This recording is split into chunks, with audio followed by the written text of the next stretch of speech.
I remember being at these meetings,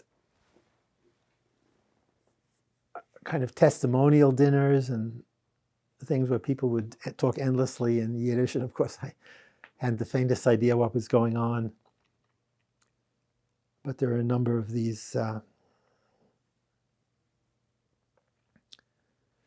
gatherings at which I was, of course, taken along.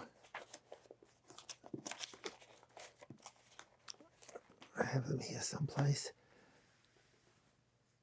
He was given honorary degrees, and he was constantly being feted. And at every birthday, there was some kind of celebration. Here for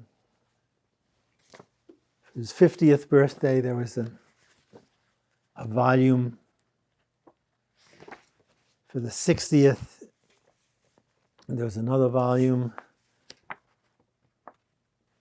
And there used to be notices, even in the New York Times, people gathering to honor him for his 60th birthday, for his 70th birthday. So I don't remember seeing that for people these days, that being conscious of celebrating one's anniversaries. Publicly like that? Publicly, yeah.